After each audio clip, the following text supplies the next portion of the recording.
You're listening to episode 85 of The Secular Buddhist.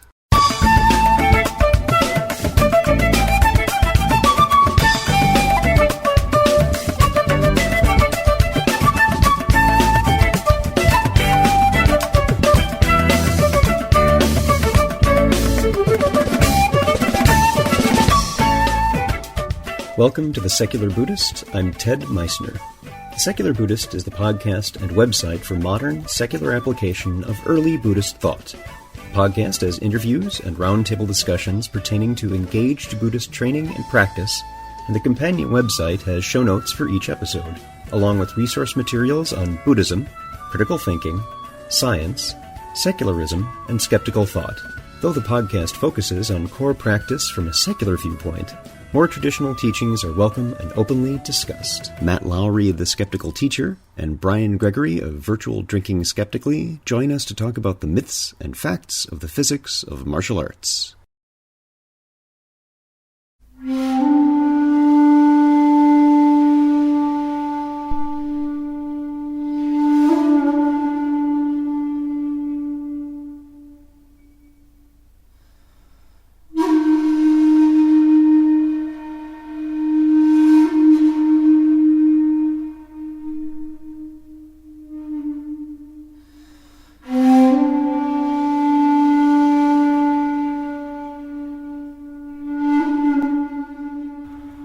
I remember a television show called That's Incredible, and indeed it was. One particular episode had a self-proclaimed martial arts master, James Heydrich, who could, supposedly, move pencils and turn phone book pages with his extra-normal powers. This was debunked with a few flakes of packing material on another show, showing how this charlatan was simply using his breath to cause objects to move. But there are people who mistakenly believe their own press, who think that they really do have supernatural powers, or that they are enhancing their strength with invisible fields of cosmic energy. As you can see in one of the embedded videos on the webpage for this episode, one fellow comes drastically close to severing his own arm because of this unfounded delusion. It is important for us to question with confidence, to ask for evidence, or else all claims are equally true and equally, potentially, harmful. In case you didn't notice the explicit tag in iTunes on this episode, let me just give you an extra warning here. This is an explicit episode. We're not talking porn, but there may be a light seasoning of expletives. Also be sure to check out the episode page for this episode on the Secular Buddhist website, as I've embedded a lot of the videos we talk about on that page. Matt Lowry is a high school physics teacher, plus a part-time physics and astronomy college professor, with a strong interest in promoting science education and critical thinking among his students and the population in general. He is a self-described skeptic, someone who believes in Carl Sagan's adage that extraordinary claims require extraordinary evidence. His blog, The Skeptical Teacher, is to allow Matt to expound upon various topics related to skepticism, science, and education. Brian Gregory is a software engineer that has recently discovered that most of his assumptions about life are wrong, including beliefs, expectations, roles, etc. This transformation, fueled by the internet, social media, podcasts, and traditional media, has sparked his passion for science, reason, and the naturalistic worldview. Drinking Skeptically is an informal social event designed to promote fellowship and networking among skeptics, critical thinkers, and like-minded individuals. These real-life groups meet around the country to provide an opportunity for skeptics and skeptic-friendly people to talk, share ideas, and, yes, drink in a casual, relaxed atmosphere. So, sit back, relax, and have a nice, skeptical drink of your choice.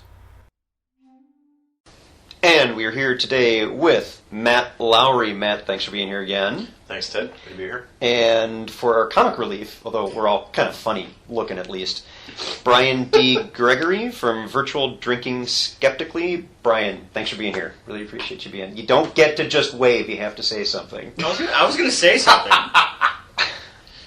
And then he just waved. He just waves like... So, like the last time, for those of you listening, that we had Matt on the podcast, this is being done at another convention. Last time we were at TAM, and we did an episode on physics, and specifically our quantum woo. Yes, the quantum woo episode. The quantum woo episode, yes. Which was an awesome episode. Yeah, you and got a lot of downloads on that one. We did. We had over 1,000 downloads in the first week on that one, which was nice. Great. Normally we only get like 900 the first week, so it was awesome because we cross-posted it. So I'm marginally popular. there was definitely a contribution there, and this time it was something that you and I were talking about. Is we wanted to do another episode on something that you and I have been introduced to meditation on. We Right. came to this through martial arts, and typically Yes. people come to meditation or kind of Buddhist practice or what have you through either some suffering, some stuff's going on in their lives, and the standard coping mechanisms don't work, and they need something else. Right. And they turn to meditation, Buddhism, things like that.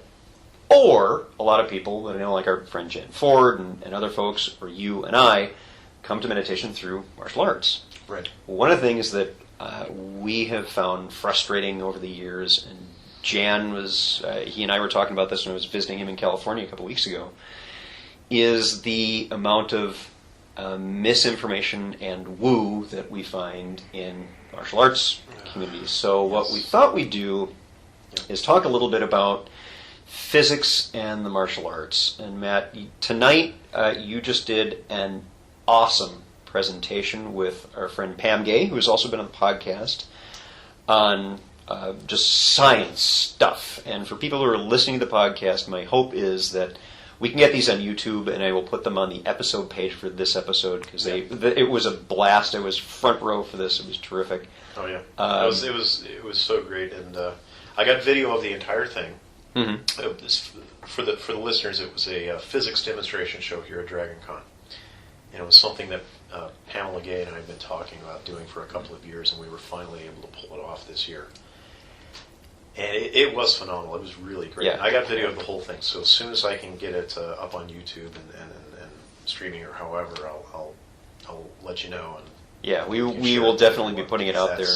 It was a lot of fun. And the thing that I liked best about it is it made physics fun. Yeah, that was the whole point. And yeah, that and was painful. terrific. And painful. Yeah, let's Maybe. let's talk about let's segue before we get into the specifically martial arts. Talking about some of the tricks and shenanigans that mystics have used, like the lying on beds of nails and walking across broken glass. Matt did both of those tonight. Matt, tell us about the walking on broken glass part, and these were kind of the culminations of the evening, so you'll be able to see these videos. Yeah, this is the walking on broken glass is a trick that I have been doing for well over a dozen years in my teaching at the high school level, and it's a scary trick because you're basically going to be rocking across all these sharp glass shards in bare feet. And the standard kind of boilerplate that you'll get from the Wu Meisters and the mystics on this is, they're channeling their chi into their feet and protecting them that way, or they're getting in tune with the broader universe, or what have you. We've heard of all kinds of goofy, non-testable dragon in the garage type claims on this. When in reality, I think what's going on is it's simple physics. And the idea is that if you place your feet on the glass shards, you need to place your feet flatly. You have to place them all. Instead of walking in the standard heel-toe manner, you have to place your flat foot, so that your whole foot connects with the bed of glass at the same time. And by doing so, you're spreading out the weight of your body across the entire foot, and you're touching a lot of shards at once. You want to touch a lot of sharp points at one time. And that way what happens is your weight is distributed across all those points so that the pressure, and so that people know pressure is in this context weight over area. So the more area you have, the more points of contact, the less pressure you have.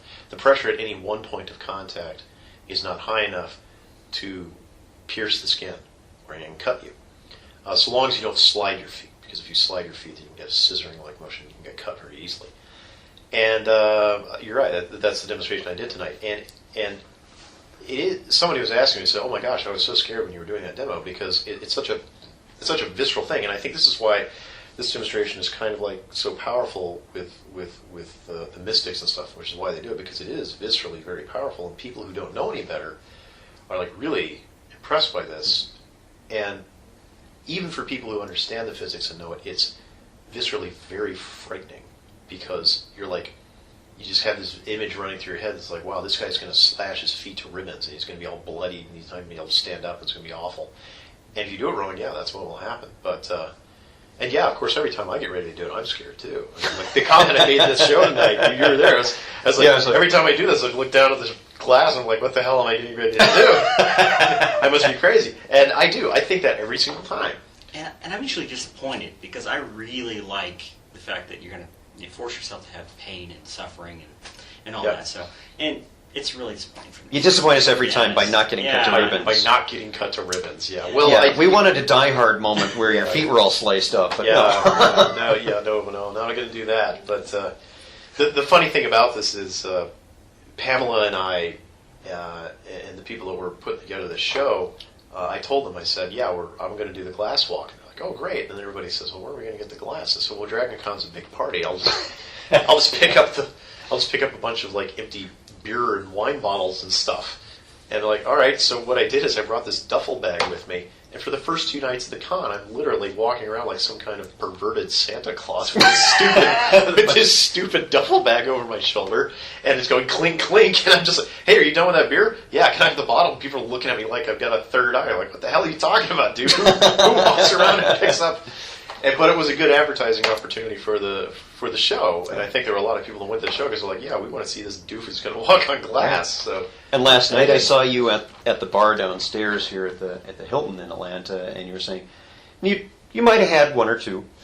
Yeah, I had a good one. Yeah. A good one, yeah. It was a big one. It was a bucket-sized one. Good one, yeah. And you were saying, if you see any empty beer bottles, I need that because we're going to break it. I'm going to walk on glass tomorrow, and you're going to be there, right? And I'm like, yes, that will be great. Yeah, it was like... I'm pretty sure I contributed to the stash there. A few of us might have contributed a bit. Yes, a lot of people did contribute. We even acknowledged that at the show. Yes. Pamela made a point of saying you're all contributing. You've all contributed to science. Yes.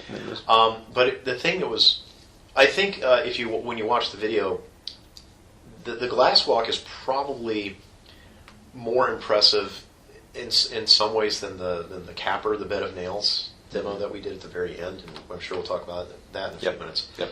But I think the reason why was because when I stepped on that bed of glass, and every time I've done this demo like 100 times, every single time it's the same thing. You step on the bed of glass, and you got to go slow, because if you feel a little sharp point, you got to kind of move your foot around a little bit to get it out of the way. And so you hear this sound like, you hear the glass crunching as you slowly put your weight on your foot. It goes yeah. And every single time, people are just cringing. And Pamela was over there, and she was emceeing this, and she's like, "Oh my God, I've never been more scared on stage now than I am in my life."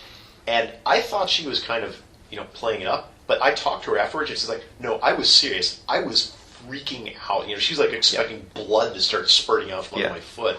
And of course, I walk off, and I walk across the bed, and Jerry helps me off, and then I show him a lot of my feet, no cuts. Yep. And they're still fine. I double checked when I got to my hotel room. I'm like, just gonna make sure, and everything's fine. So. Yeah, we expect you to step on and then just keep sinking in as your body gets just shredded by gravity. Yeah. Getting pulled out of these clouds. And it's a as I said in the show tonight, physics works for everyone, and if you follow the directions carefully, it's just like building a plane. Mm-hmm. We have the directions, we have the rules. That's the laws of physics, laws of nature. If you follow them properly, you too can build an airplane that works. I mean, there's nothing inherently mystical or special about it, and same kind of thing. Yeah. But it's just such a cool demo. It is, and then that was immediately followed up with a bed of nails and cement block being shattered on your chest with a hammer. And for the record, just so that we can get Ted's kink on here, I did actually get a little injured on that demo. Right? You can't see it because, of course, this is an audio podcast. But I I have some bandages on my right arm because I did get a little bit scraped up and cut. But they're green and purple, and they glow in the dark. Yes. Yeah, they will glow in the dark. Yeah, that's how much of a nerd I am. Yeah, and they have antibiotics embedded in the bandage. Well, at least they don't have Hello Kitty on them. Well, they don't have Hello Kitty. That's true, but I would wear that. And I left my Superman bandages at work on my desk where they belong. So sorry. You call yourself a geek. I know. Sitting next to R2 is my box of Superman bandages. That's it. Hand in your nerd card. Anyway, so the bed of nails. Yeah, this is a demonstration. This is a standard demonstration I do in my physics classroom every year as well.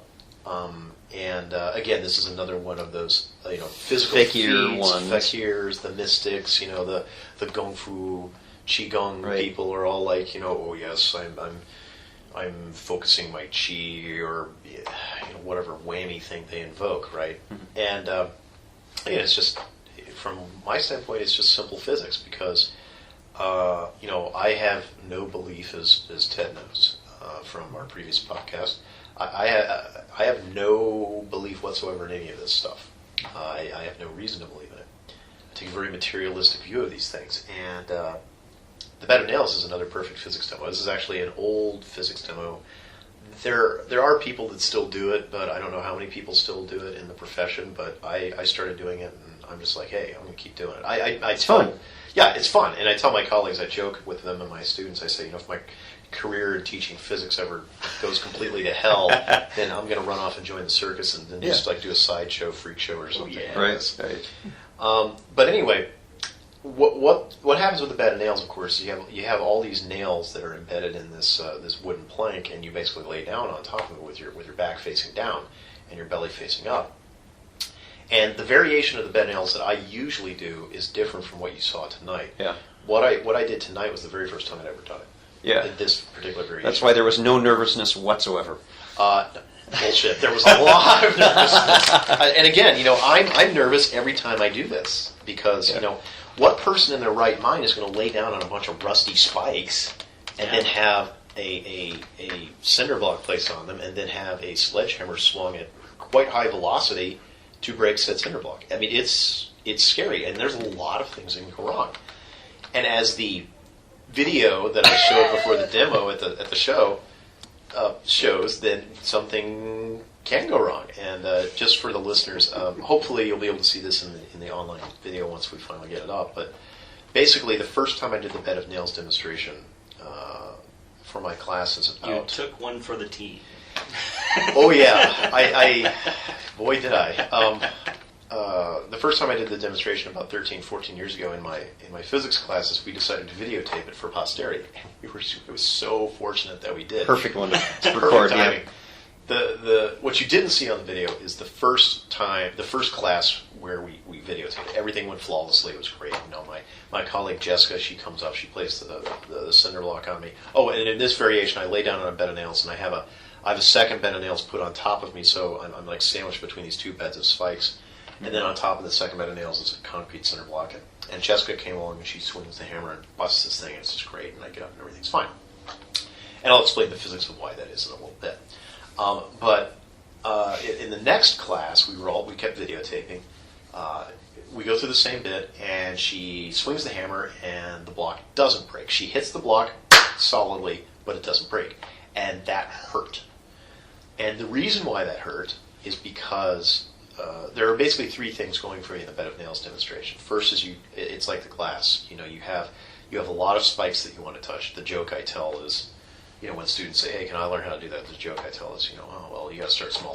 Kids start with one spike and work. Like, no, don't do that. That's very bad. It's the way to kill yourself. But you got a lot of spikes, right? So the pressure is minimized, and you're not going to get punctured because there's so many points of contact. So that's the first thing. The second thing is the block has a great deal of inertia. It's a concrete cinder block, right? So when it hits, it's really not going to tend to move much. Now the third thing, this is really critical, perhaps one of the most important things, is when you hit the block with the sledgehammer, you want to break it. Because if you don't break it, like what happened in the video that I showed at the show, when you don't break it, all the kinetic energy of the moving hammer goes right into the person who's on the bed of nails. And so it literally feels like you're getting hit in the stomach with a sledgehammer. And that sucks. So Jessica, in the blooper video, Jessica swings, whack. She hits the cinder block. It doesn't break. And I'm like, ow. Okay, let's do it again and make sure you break the block this time. She goes, okay. So she swings again. Wham! She breaks the block. Great. Awesome. But then a chunk of concrete about the size of my head falls. And if you watch that video, you can see my legs twitch involuntarily. My legs go doing because I just got hit in the groin with a chunk of concrete. How many people can say they've had that happen? Not many. Not many in a lower tone of voice. Yeah, it's so. But the thing that was even more hilarious is that I got hit in the groin, and there's every man who's ever been hit in the groin knows what the involuntary reaction is, right? You curl up into a ball and you double over. Which you can't do because you're on a bed of nails. I'm on a goddamn bed of nails. I can't do it. So I just got to lay there stretched out. I'm like, yeah, can I get up? Please. So so we showed that video right before we actually did the demonstration live tonight. Okay. Now the thing that was interesting about the demonstration live tonight is it's a different variation. It's the same basic physics, but it's slightly different variation with a key difference. I'm used to doing this with one concrete block being put on me. Tonight I had 4 put on me because we didn't have a platform like a second bed of nails, right. So we had to make a platform out of other concrete blocks. So they placed one concrete block on my stomach going lengthwise. Mm-hmm. Then they put 2 more on the ends vertically, kind of like Stonehenge. Mm-hmm. Then they had a capstone that they put spanning the gap. And so I'm sitting here and I'm holding on to these things and I'm balancing them. I've got 40 concrete blocks on me and I'm just like, this is really heavy. At one point, Jerry, who's the guy who's swinging the sledge, Jerry's leaning down, putting the 4th one on me, and I just said up to him, I got it. Just go. Break the damn block. Because it wasn't painful and I wasn't getting cut, but all that weight on your chest and stomach, it was tough to breathe and it was getting really uncomfortable. So how much did one of those blocks weigh? I don't know. We didn't actually weigh them, but I would guess I easily had close to 40 pounds on me.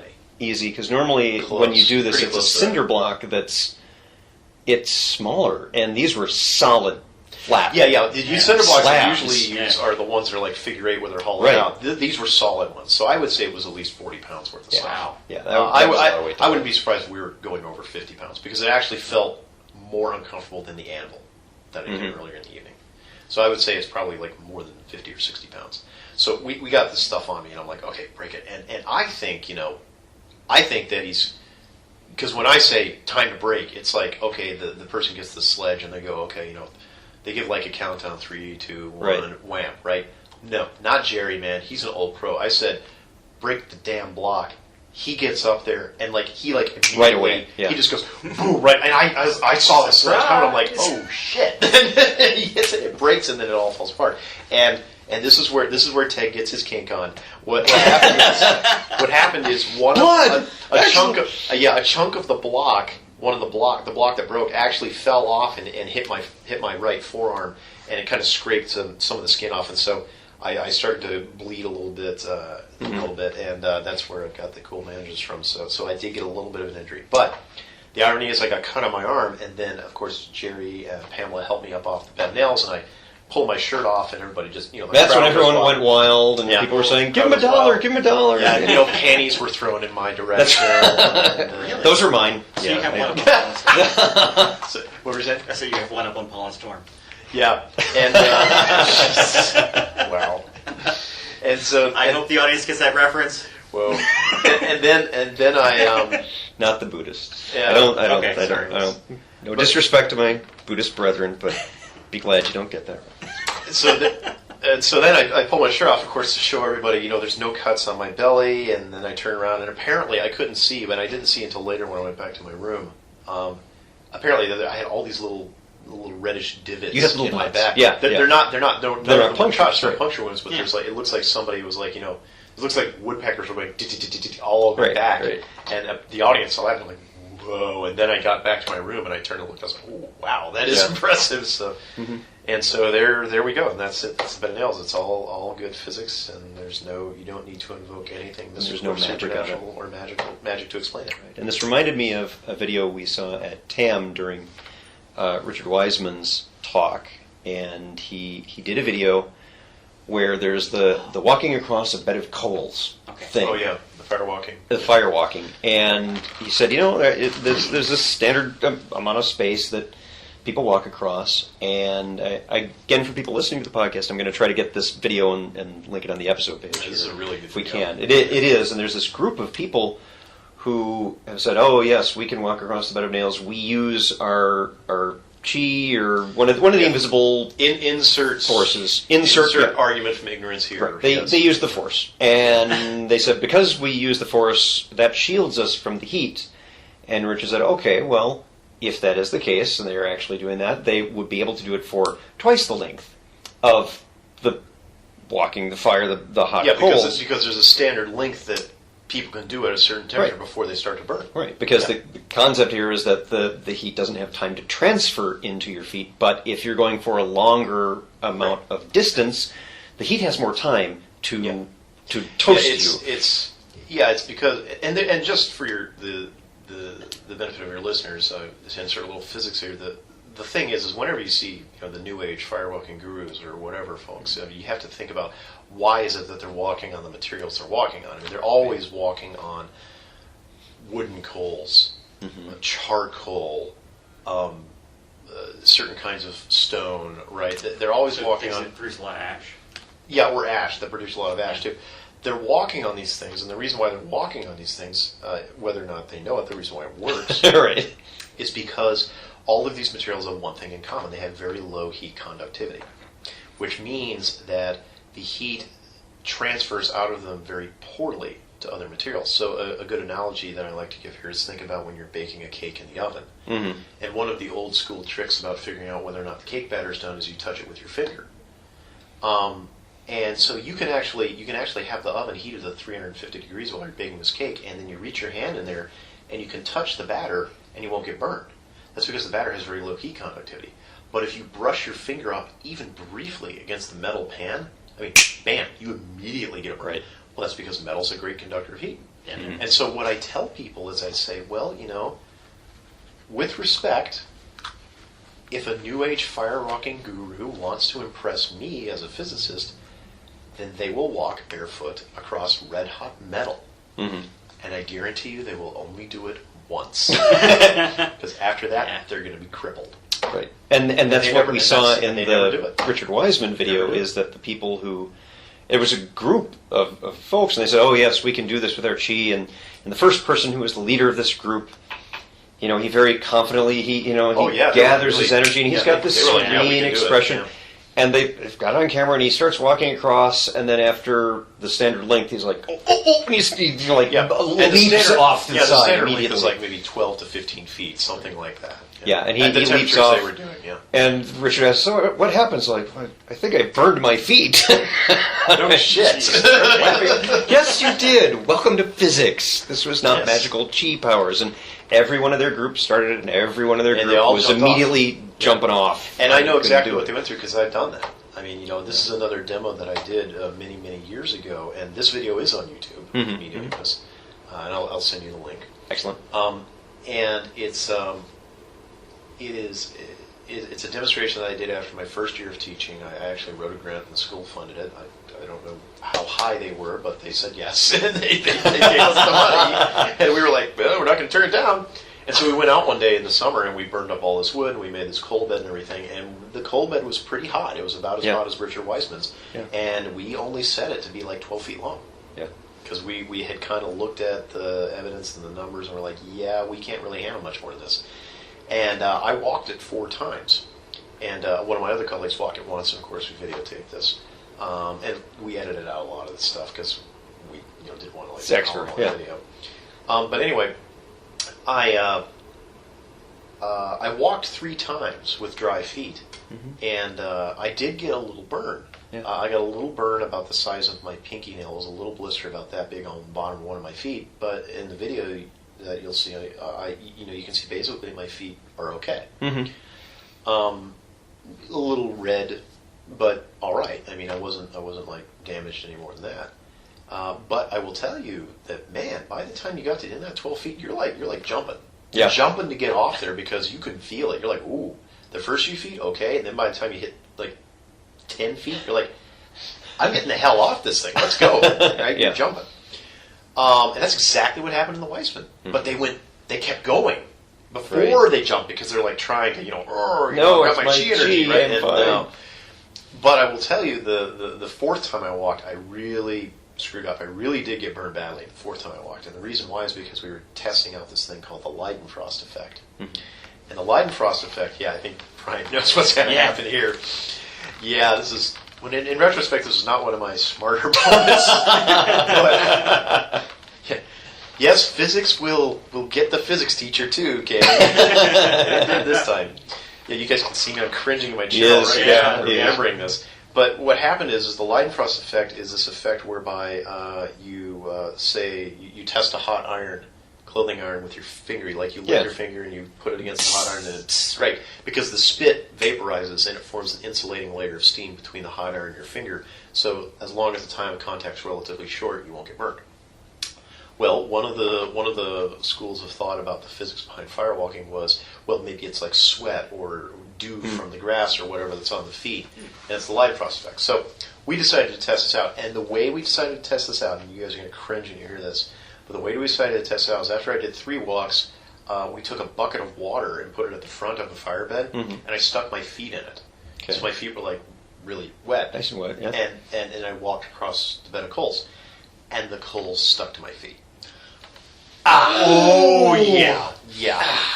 And in the video, I really jumped. And I immediately, as soon as I got off the bed, butt of coals, I dunked. We had another bucket at the other end, and I immediately jumped in that bucket, doused the coals, got them off my feet, and then you can see at the very end of the video, I go sit down and you see my bottom of the feet. Then there are very clear blisters all over the bottom of my feet.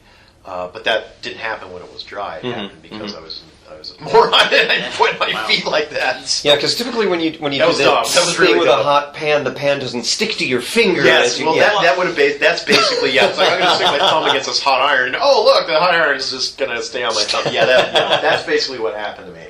My understanding is that it's supposed to be that it has to be hot enough to boil instantly, right? And it is hot enough. I mean, the bed of coals that we used was probably about 800 degrees Fahrenheit. Okay, up there. Yeah, but his feet were soaking, so my feet go away. That dumb idea. Wow. That hurt like hell. Yeah. And when I show the video, when I show the video in my classes and we talk about the thermodynamics of this, I show them that part too. Yeah. And if I don't have enough time to go all the way to the end so they see my feet, I still explain it. I was like, I screwed up and this is what happened. And and the reason why is because if you understand the physics, it's like I said before, it's like building a plane. If you understand the physics, you can build a plane properly. If you try to screw with physics, your plane will fall out of the sky and you will die. And so if you try to do it the wrong way, you'll get burned. When I was talking with my friend Jan Ford. I visited a couple weeks ago in California, and he's kind of the godfather of martial arts in Santa Barbara. And we got together with some students of his, and they were doing Tai Chi in the park in this beautiful place in California. And they were doing push hands, which is a lot of fun, and it's very intimate. You're partnered with someone, and you're just pushing back and forth, trying to unbalance each other. Yeah, it's graceful. It's a good contact exercise. It is, and it's very intimate. And the way we were phrasing that, of course, then we're starting to joke about tantric push hands, and it went nuts from there. But I'd said to Jan that it was a lot of fun. I was thinking of looking for a place to see. It's not just physics guys who go off on these tangents. And I said I might check into a Tai Chi place in the Twin Cities, see if they do push hands. And Jan, who is very much a skeptic, and he does understand that this is not Chi, this is physics. He said, well, watch out for those places that say that they're teaching you how to use your powers and this, that, and the other thing, and it's biomechanics, it's physics. Yep. And so what I want to chat with you about is some of that, because I know these are also some of the demos that you do pertaining to martial arts. So talk some about some of that. Well, I was actually planning originally on doing one of those in tonight's show. I was planning on doing the board break. The board break, yeah. And if you look carefully, you could actually see we had all the boards and all that stuff for it off to the side. But we got to a certain point in the show where, we were looking at the clock and we over prepared for the show. Which was good. Yeah, when you do a public show like this, I mean, Pamela, Jerry, and I, we've all done demo shows in our own individual contexts before, and so we're pros in that sense. And we all agreed early on, it's better to have more than less, and if we have too much, we just toss a couple things. And the clock was ticking away, so we said, well, okay, we're going to have to chuck the board breaking. But one of the demos I have done before is board breaking. Because this is a standard shtick in martial arts. Breaking boards with your bare hands and feet, and woof, or break the stone slabs and with your bare hands and feet. I mean, it's great stuff. And as you know, and as some of your listeners know, I mean, if you're in martial arts long enough, you're going to run into some wackos who are literally convincing themselves that the reason why they're able to do this stuff is because of the chi and the type of wheat germ they eat, or their meditation methods, or all of this mystical stuff. But in reality, the reason why the board breaks is because you just hit it really hard. That's it. Why does the board break? I hit it hard, just as if a stone fell off of this cliff and landed on a piece of wood or a tree and broke it in two. It hits it hard. It's physics, right? It's just a collision. And so once you can get past that, then the question becomes, well, how do you go about hitting it so hard? And then it becomes a question of biomechanics. That's really all it is. And I've got video footage of this, and I'll send it your way because that wasn't part of the show tonight.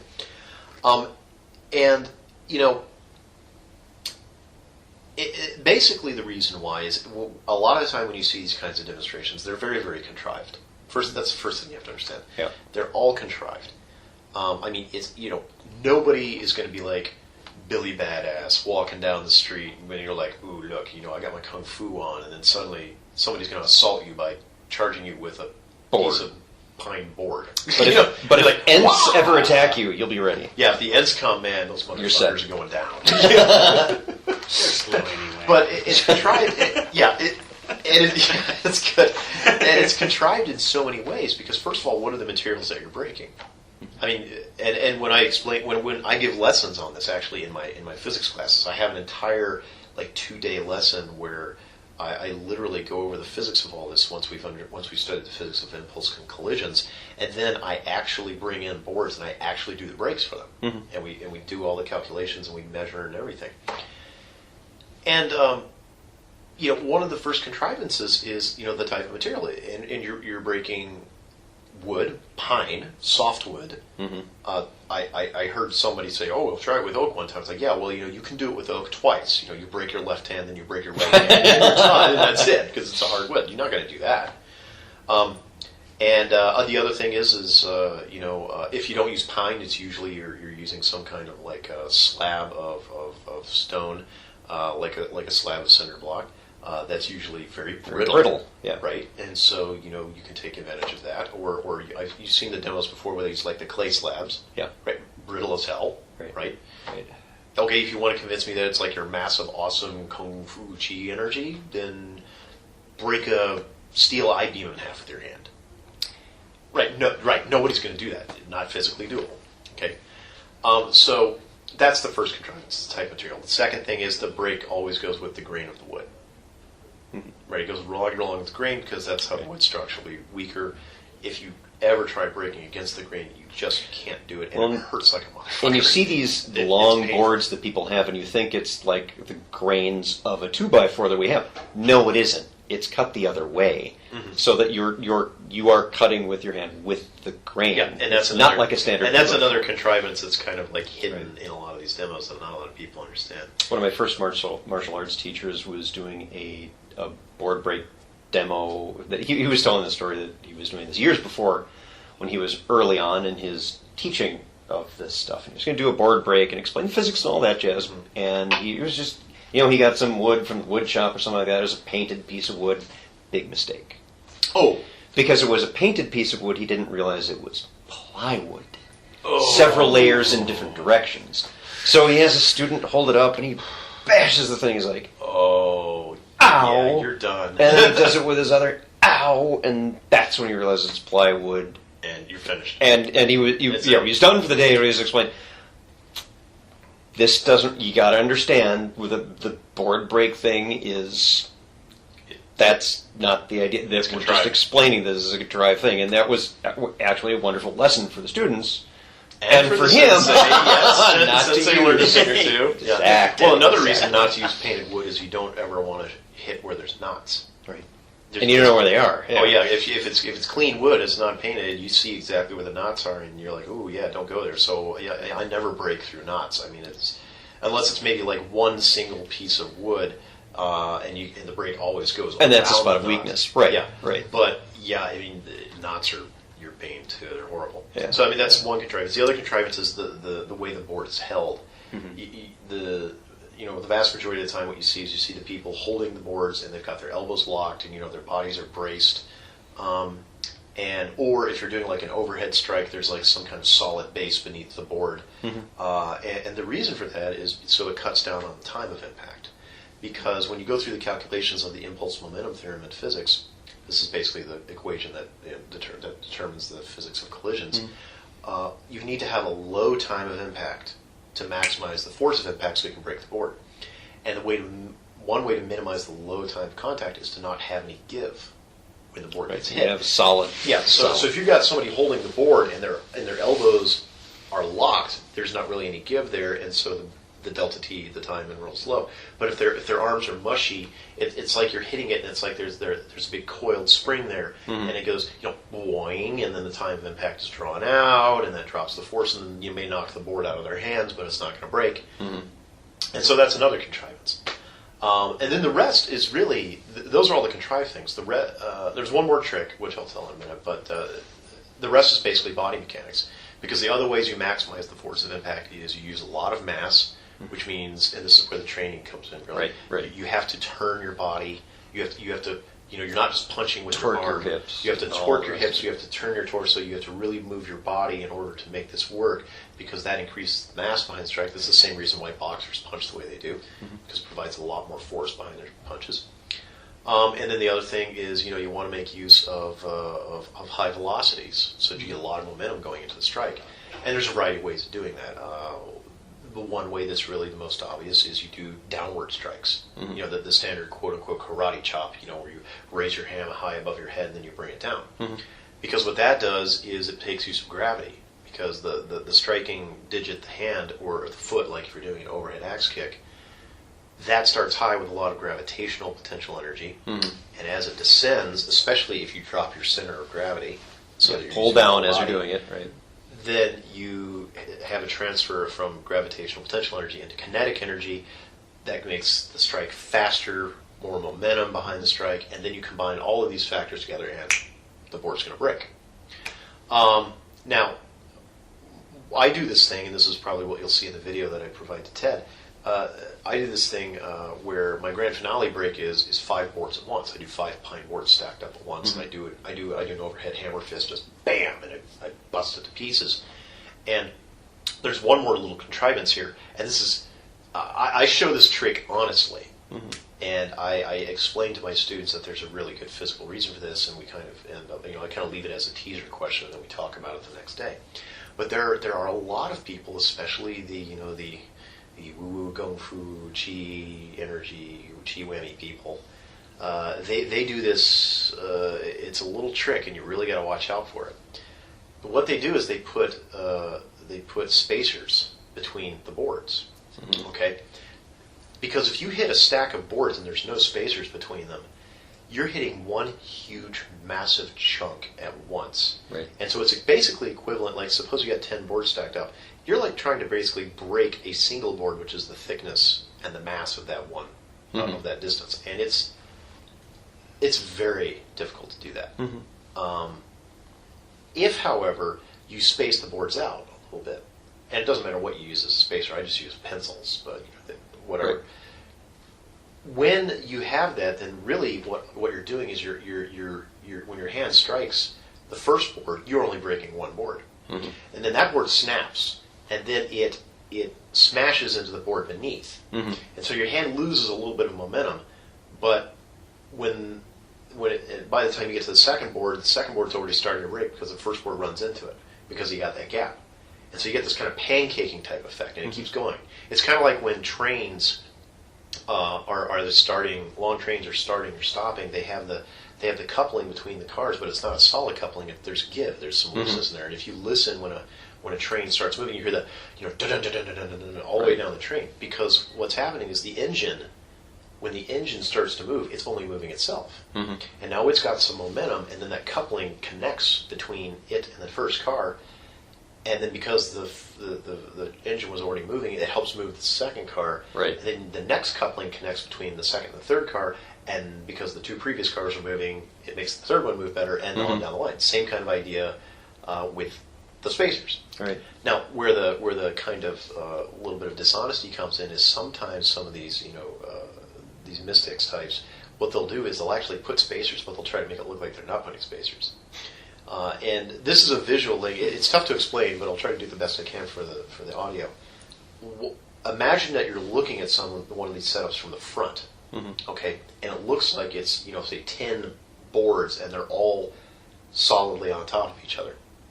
Well, what they will sometimes do is behind, they'll take these little thin wedges, and they'll stick the little thin wedges between the boards from behind, and where the thin end of the wedge is facing forward. So the front of the boards aren't propped up off of each other, but the back of the boards are. And that's all you need.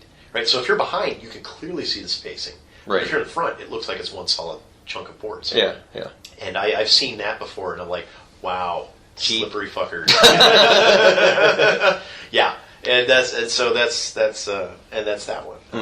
And and by the way, a little physics and martial arts thing here. Bruce Lee said, "Bullets do not hit back." Yeah. Wrong. I disagree, Bruce. Newton's third law. They most certainly hit back. Now, this as you were talking, I was thinking about another thing, which is kind of right now all the happy rage in the skeptic community, which is the power bands. Oh yeah. And this has to do with your chi, and there are, boy, how to describe this? There are a lot of, say, sports figures who wear these bands. A lot of suckers. And leaving the brand name off. Brian, you want to talk about it a little bit? They do this very convincing test. They do a test where you stand up and they push you over, essentially. And then they have you hold something or put something on your wrist, usually because they're trying to sell you the band, and they push you again and you don't fall over. And essentially that's the crux. That's the whole stick, when you experience it, it's more convincing. And especially when you see it, when they do it, demonstrations that they do in the malls and everything like that. Right. Now, I've taught my 8-year-old daughter how to administer this test. Thanks to the guys in Australia who did the nice video. Richard Saunders has a video of this, and I will be putting this on the episode page as well, because I've seen that, and it's a terrific. Is that the one with the magic wombat? I think that may be the same one with the magic wombat. Yeah, that's a great one. Yeah. So I'm planning on having my daughter sell bands in the mall, right, then make me tons of money for pushing people over, which she enjoys to do anyway because she's a tough girl. Putting one's ethics aside. Yeah. So the part of this and why this is very active in the skeptic community is that some folks have ethically on our side advertising that these are fake. And they call them placebo bands. Yep. And they have a fakey little hologram on them, like the real quotey fingers power bands do. And they explain very clearly, here's the physics of what's going on when you're standing on one leg and your arms are out and you push a certain way and it doesn't work, and you push with a slightly different direction and you knock the person over. Yeah, I mean, there's a reason why they've got you standing on one leg and stuff, because just a slight variation in how you push is enough to cause them to unbalance. And it's subtle enough that even someone administering the test has been trained to do the test may even be convincing themselves that there's nothing going on. Yeah, that's perfectly correct. Yeah. It's interesting that you bring this up, because there are a number of students at the school where I teach who are kind of into the whole power band thing, and I started making some comments about it last year in class, but I've gotten a hold of some of the placebo bands, and I'm actually going to make a lesson out of this later in the year when we get to talk about energy, because they make up some kind of bullshit about, it's your body's energy and interacting with the holograms and your natural frequencies, and anybody who knows physics worth a damn knows that when you start putting all those words together into a sense, it makes no sense. It's total crap. But last year I started to make some comments because some of the students were asking me some questions, and so when they asked me these questions, I never shy away from them. And so I started to explain exactly what you were just saying, and then this is so funny. One of the kids comes up to me, and he confesses to me that he's actually been selling these things to his friends around the school. And he's like, and he like shows me. He opens up his backpack, and he's got like a stack of these things. Because I don't know exactly how the business model works, but I'm guessing it's kind of like a Mary Kay type thing. You buy them and then you have to sell them. Right? So he's stuck with these, right? So he's got to get rid of them. But he's starting to feel guilty now because based on some of the things I've said, and I think I showed him the Saunders video. Yeah. He's like, oh shit, what do I do? Because I gotta unload these things, but. And and he had his girlfriend with him at the time who was also in class, and she's kind of like, oh man, come on. She's looking at him like, you got to do the right thing here. And she's like, and he's like, yeah, but what's the right thing? You can't figure out what to do. Well, then he came to me like a week or two later, and he told me how he figured this out. He said, I'm still selling them, and I haven't knocked down the price at all. He says, but now when I talk to people about them, I tell them it's totally fake, and it's just all in your head. It's all placebo. And I looked at him and I said, so now you're an honest liar. And he says, nice. Yes. Ethical magician. He says, yes. And then I said, I got no problem with you now. Yeah. And he's like, cool. And and that was how he figured it out. He basically kind of turned it into the placebo band thing. Right. But he says, look, it's really just kind of in your head. If it makes you feel better, then great. Drop the $20 and buy it. But he was telling people, so that's really what he said at that point. I was like, well, that's good. And so it was kind of cool because it kind of reached that kid. Because he was really in a tough spot. I mean, I don't know if I would have been able to figure that out if I had been in his spot. Yeah. But it's nice, you run into that and you kind of get these little teaching moments and stuff, and it's cool. Well, then we see the magnetic bracelets that are supposed to... Yeah, I mean, the power band thing is like the latest incarnation of that goofiness. Right. A lot of this, to me, and I've heard it compared to rabbit foot. Rabbit's feet. Rabbit's feet. Yeah, and to me, it kind of compares to like baseball. I'm a big time Orioles baseball fan, despite the fact that they're not a winning team. I call it a long-suffering fan. I'm from Chicago. We have the Cubs. I'm with you, brother. Yeah. But baseball is this sport that is so ingrained with all this superstition. I mean, the pitchers always wear the necklaces. Oh yeah, the curse of the Billy Goat, right? And when you're batting, if you're not batting right, you always do something to mess up your stride, whether it's wearing something or you get your little routine. Under. You got to do it just right. You've seen Bull Durham, you kind of understand this. But that's exactly what that kind of stuff makes me feel. And for people who are athletic or who are really into performance, they'll do anything to kind of short circuit the psychology. Yeah. Because there's and they'll buy into just about anything when it's really just a waste. I mean, why not just go straight to making the psychological change and skipping all the crap. Right. I mean, that's the thing. It's like, just make the psychological change. You don't need the crap to make the psychological change. That's the thing that's amazing to me is, people they'll rationalize it, just like you said. They'll say, well, I know this is garbage, but I'm doing this to make a psychological change. It's like, well, if you're already acknowledging that, why don't you just dump the garbage and just do what you know you already need to do? Yeah, that's the very frustrating... That's what I don't get. Yeah, that's the very frustrating thing for me is that we talk about... And bear in mind, I've had interviews with folks who've done studies of what's happening in the brain when we see things that we in the skeptic community tend to be very dismissive of the placebo effect. And we don't look at, but psychologically, that is helpful to people moderating pain in certain kinds of situations. And there is stuff that's physiologically going on in our brain. So we need to understand that when we talk about placebo effect and it's self-reporting and feeling better, but there's no actual healing going on, that can be dangerous. That can be deadly, in fact, when it's for something like cancer. Oh, but I feel better, and you're done. Yeah. Feel better right up until you die. Right. Yeah. Versus I have a chronic condition and I feel pain, and this changes how I relate to it. And as someone who is in that boat, yes, I'm here to tell you psychologically, messing with your head intentionally can have some benefits in that you're not suffering. Right. You're not intending to heal anything, and we're well aware of that. That's not the idea here. The idea here is that my suffering is lessened. Where it gets a little frustrating is that when we have things that we know it's not affecting real change, like the magnetic bracelets or stuff like that, and it's in your head. That's where I want to go to, but you're helping support a hundreds of millions, if not billions of dollars industry in and it is nonsense, in homeopathic cures that are just water. Or other things that have no active ingredient in them. And I got into this discussion with someone on a retreat who was talking to her acupuncturist. I'm like, well, we've had this study which is on sham acupuncture was every bit as effective.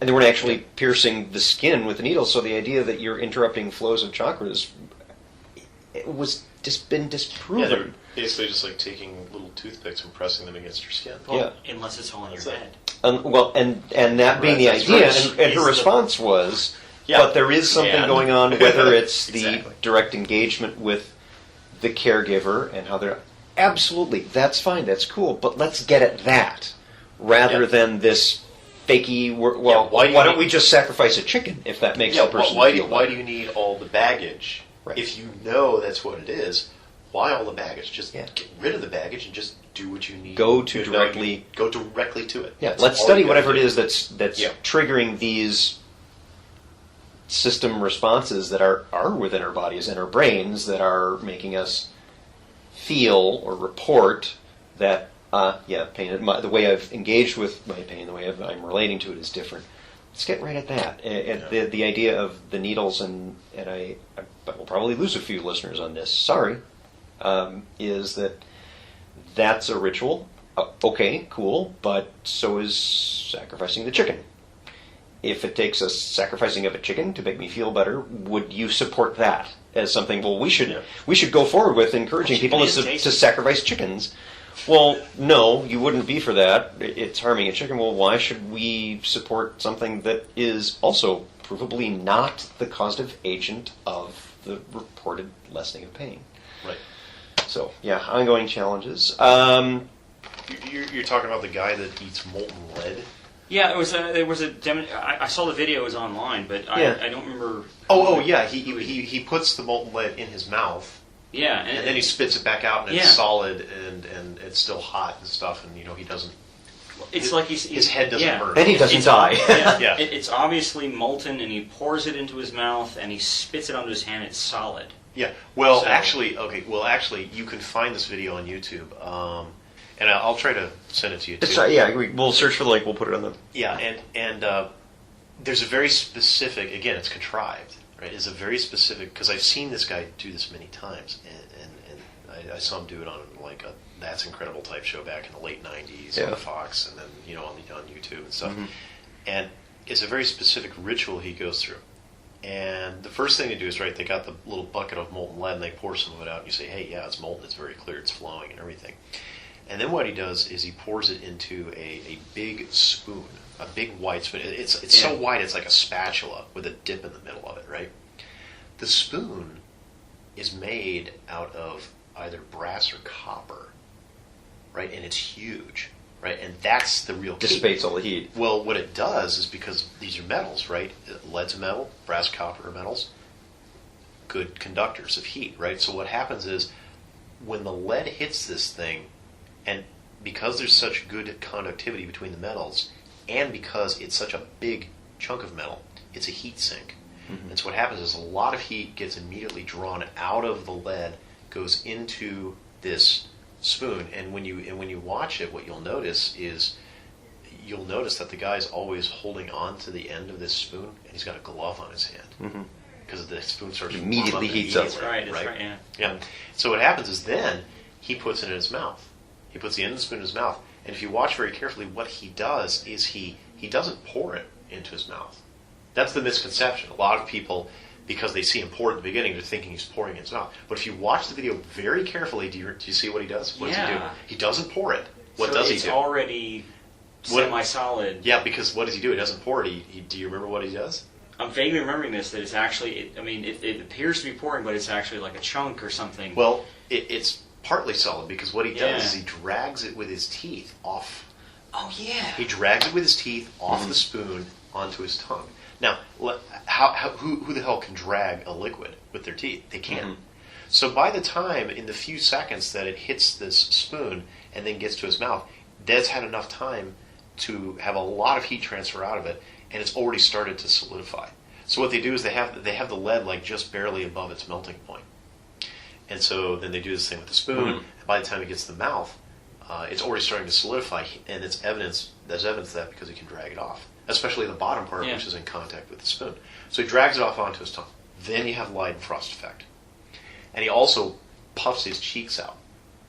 That's partly because he doesn't want his cheeks to come in contact with the top part, which is still kind of a little melted. Mm-hmm. And that's also to like make a gap of air around it, because air is a good insulator. And on the video on YouTube, I think, I'm not positive of this, but I think if you watch very carefully, you can see at one point when he's got it in his mouth that he actually exhales a little bit of steam out of his nose. Cool. Because of the Leidenfrost effect, he's got the spit that starts turning to steam, and he's exhaling it out of his nose. Just like a little quick puff, and if you watch carefully, I think you can see it. So then he keeps it in his mouth for about, 5 seconds? And then he spits it back out, and by the time it spits back out, boom, it's totally solid, and it's still hot, though. You can touch it like, it's hot, but it's solid. And yeah, that's the trick. But if you watch the video carefully, never does he pour it into his mouth. But people get fooled into thinking that's what it is, because they're always thinking about pouring more it shiny, and it's but he definitely scrapes it off with his teeth. Oh yeah, that's the way that one's done. And that is, and before anybody asks, I am never doing right? Next year that'll be awesome for Dragon. Yeah, because I'm going to stick lead in my mouth. I figured. I guarantee the guy's not burning his head off, but he's probably getting poisoned. Lead poisoning. Yeah.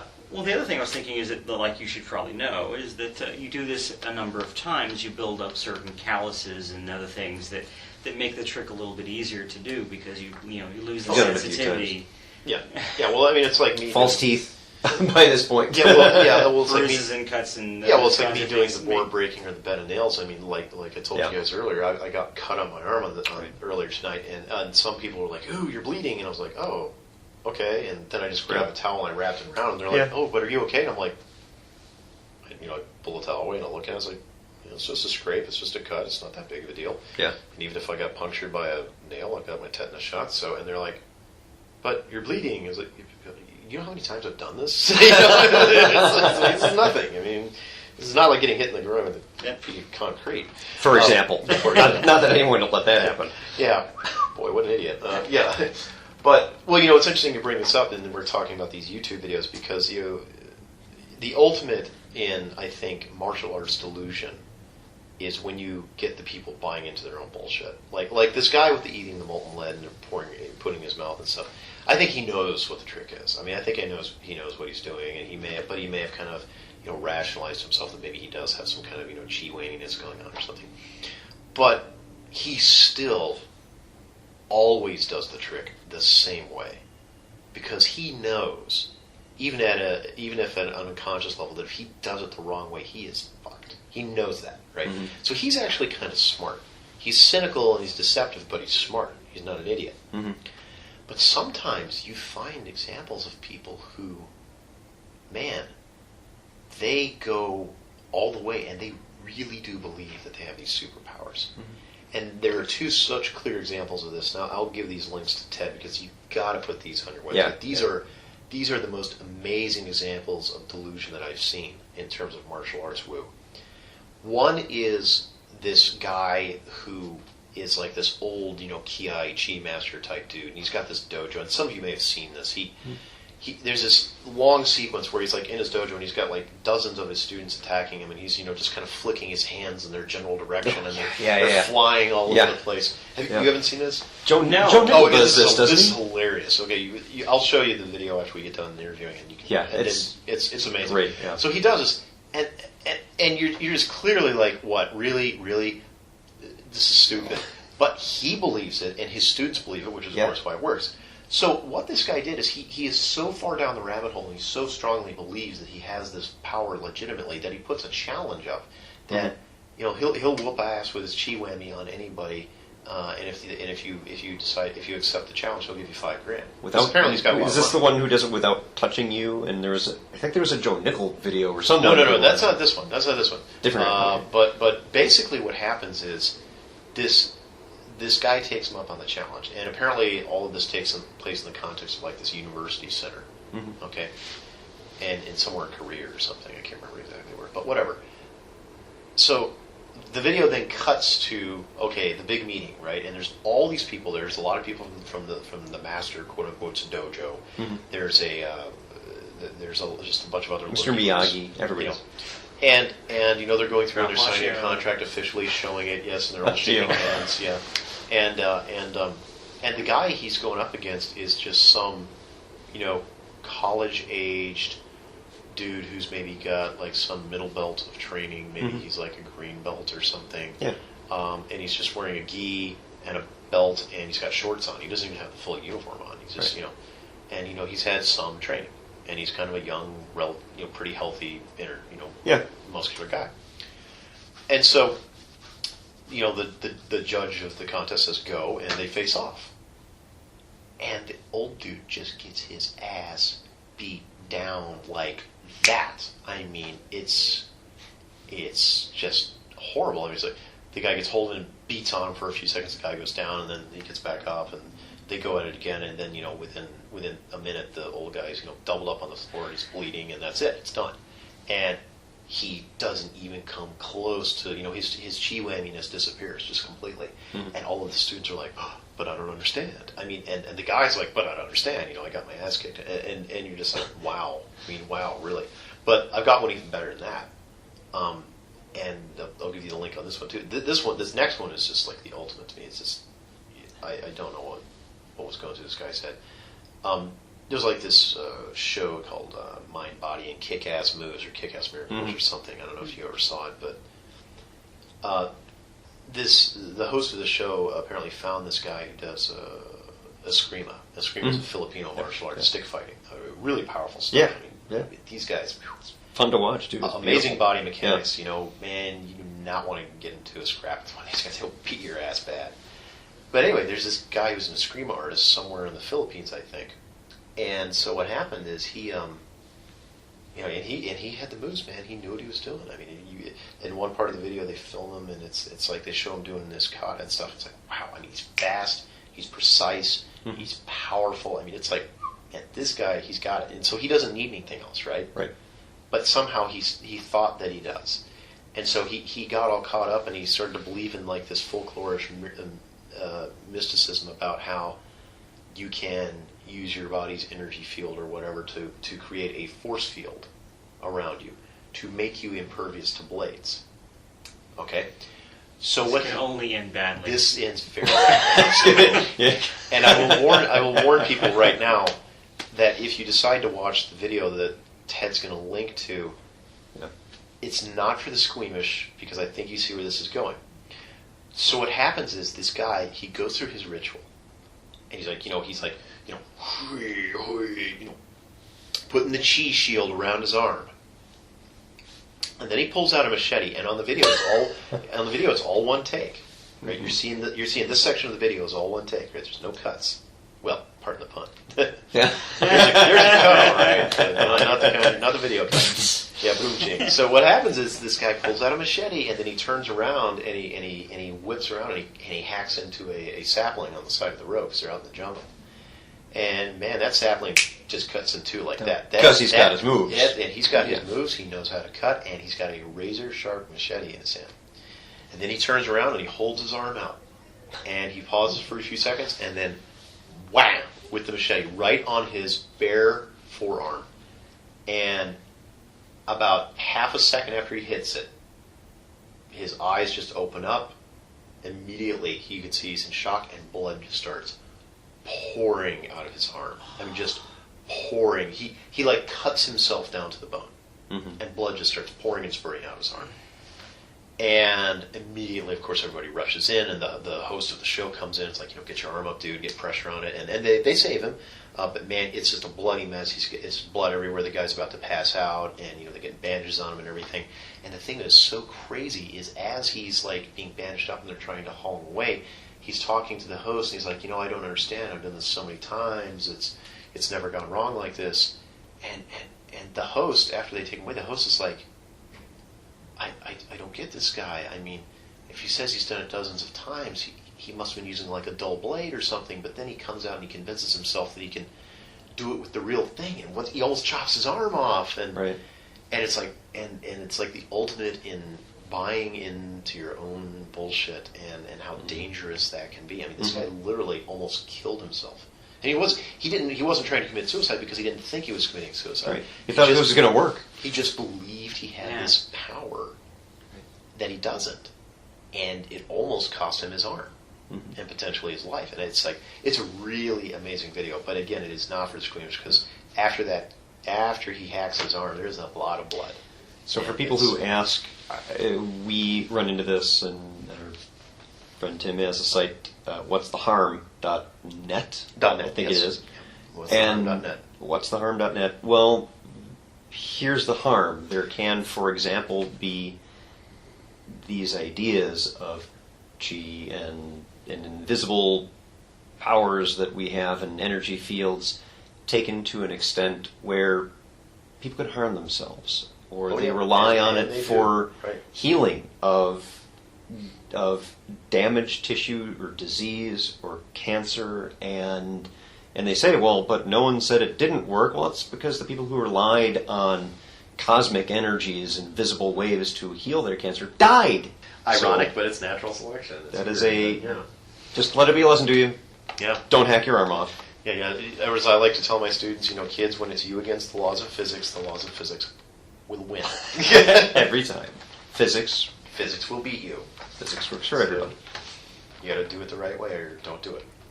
Guest tonight, Matt Lowry, Brian D. Gregory. Guys, thank you so much for being here. Oh, wouldn't miss it. It was a blast. Thanks, guys. guys. Thanks for having me.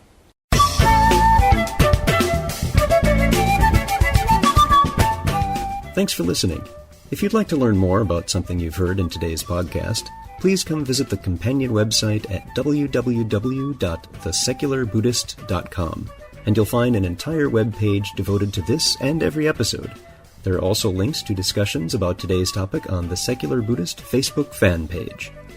The music for The Secular Buddhist is used by permission from John Kaizan Neptune's CD, Steps in Time.